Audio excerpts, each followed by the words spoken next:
everyone. Myself Disha Muchandani. I am studying in Siddhivinayak Education Institute. I am preparing for my JEE examination, which is going to held next year. तो मैं आपको एक topic समझाने वाली हूँ class 11th की chemical equilibrium का ली-चैटेलियर्स principal. ली-चैटेलियर्स principal में हमको ये बताया गया था कि अगर कोई इक्विलिब्रियम में एक रिएक्शन है तो हम उसमें एक्सटर्नल पैरामीटर्स की वजह से जब कुछ चेंज लाते हैं तो वो रिएक्शन किस तरह से कहाँ शिफ्ट होती है। तो उसके जो पैरामीटर्स थे हम पहले वो देख लेते हैं। तो पहला जो पैरामीटर था वो था concentration, second one was the pressure, third is the temperature and fourth is the effect of inert gas. इसमें भी हम दो देखने वाले हैं। एक है कि अगर हम कांस्टेंट प्रेशर पे इनर्ट गैस को अगर किसी रिएक्शन में ऐड करें तो क्या होता है, और एक है कि अगर हम कांस्टेंट वॉल्यूम पे किसी इनर्ट गैस को किसी रिएक्शन में ऐड करें तो क्या होता है। अगर हम पहले कोई अगर रिएक्शन ले लें A goes to B plus C, अगर ये एक इक्विलिब्रियम में रिएक्शन है और हमने इसमें से किसी भी पैरामीटर की वजह से इसमें कुछ इफेक्ट लाने की कोशिश की तो ये रिएक्शन उस साइड शिफ्ट होने की कोशिश करेगी जहां पे शिफ्ट होके वो उस इफेक्ट को नलिफाई कर सके। तो अगर हम पहला देखिए कंसंट्रेशन का, कंसंट्रेशन में अगर ये रिएक्शन है इसमें अगर ये जो रिएक्टेंट है A इसकी अगर हमने कंसंट्रेशन को बढ़ा दी तो अगर हमने रिएक्टेंट साइड में कुछ चेंज आया है मतलब रिएक्टेंट साइड का अमाउंट जो है वो कुछ चेंज हो गया है तो जो प्रोडक्ट साइड वाला है वहां पे भी कुछ ना कुछ चेंज ऐसा होगा सो दैट ये जो हमारी रिएक्शन थी वो वापस से इक्विलिब्रियम स्टेट अटेन कर सके। तो अगर हमने A की कंसंट्रेशन बढ़ाई है इसका मतलब हमने रिएक्टेंट साइड में कुछ चेंज किया है तो प्रोडक्ट साइड में भी उतना ही चेंज होना पड़ेगा ताकि वो रिएक्शन वापस से इक्विलिब्रियम स्टेट में आ सके। क्योंकि अगर कोई रिएक्शन है तो वो चाहेगी कि वो इक्विलिब्रियम में रहे ताकि कोई उसको डिस्टर्ब ना कर सके। तो अगर हमने रिएक्टेंट की कंसंट्रेशन बढ़ाई है तो उसके लिए प्रोडक्ट में इतना कुछ चेंज आना चाहिए ताकि वो इक्विलिब्रियम वापस से अटेन कर सके। तो इसके लिए जो रिएक्शन है हमारी वो जाती है फॉरवर्ड में। अगर रिएक्शन फॉरवर्ड में जाएगी तो देयर आर चांसेस कि वो वापस से इक्विलिब्रियम अटेन कर सके क्योंकि रिएक्टेंट में उतना चेंज पहले ही आ चुका है। तो प्रोडक्ट में अगर उतना चेंज आएगा तो वो इक्विलिब्रियम वापस अटेन कर सकता है।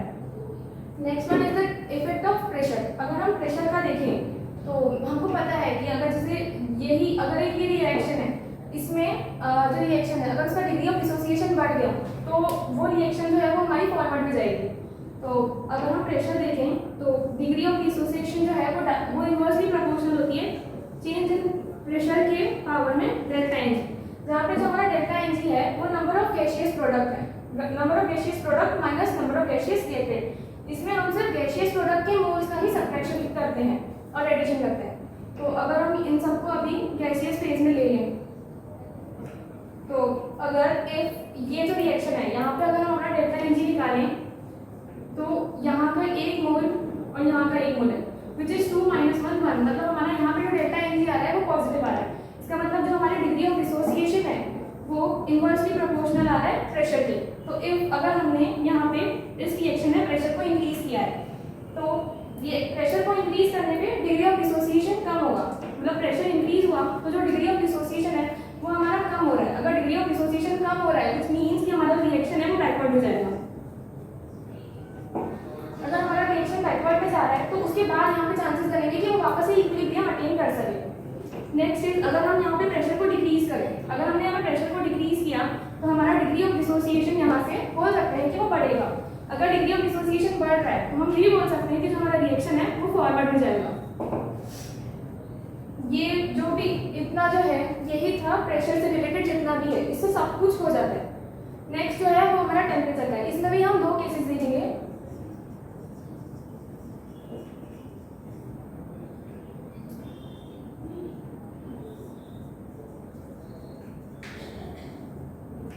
एक है हम एंडोथर्मिक रिएक्शन के बारे में देखेंगे और एक एक्सोथर्मिक रिएक्शन के बारे में। एज वी नो कि एंडोथर्मिक रिएक्शन में जो रिएक्शन है वहाँ पे हीट का एब्जॉर्प्शन होता है। तो अगर हम इसको एक रिएक्शन फॉर्मेट में लिख सकें तो हम ऐसे लिख सकते हैं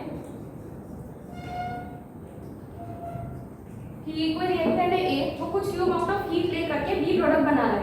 तो एंडोथर्मिक रिएक्शन है तो इसलिए हमारी जो हीट आई वो रिएक्टेंट में आई। अगर आप टेम्परेचर को यहाँ पे इंक्रीज कर रहे हैं तो ये जो अमाउंट ऑफ हीट है इसका मतलब ये इंक्रीज कर रहा है, इसका मतलब जो भी इंक्रीज हो रहा है वो हमारे रिएक्टेंट में हो रहा है।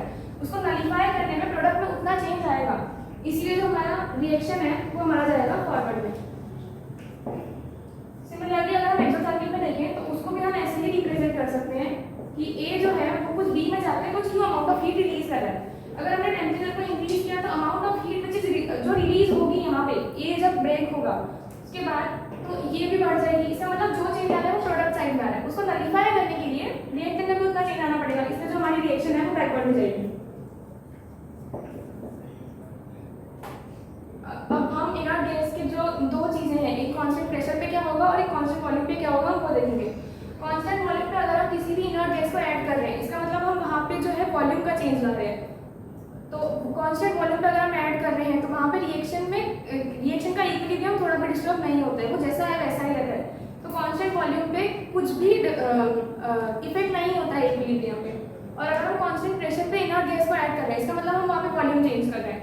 तो जैसे कि आपको पता है कि जो डिग्री ऑफ डिसोसिएशन है वो डायरेक्टली प्रोपोर्शनल होता है वॉल्यूम की पावर में डेल्टा एन जी।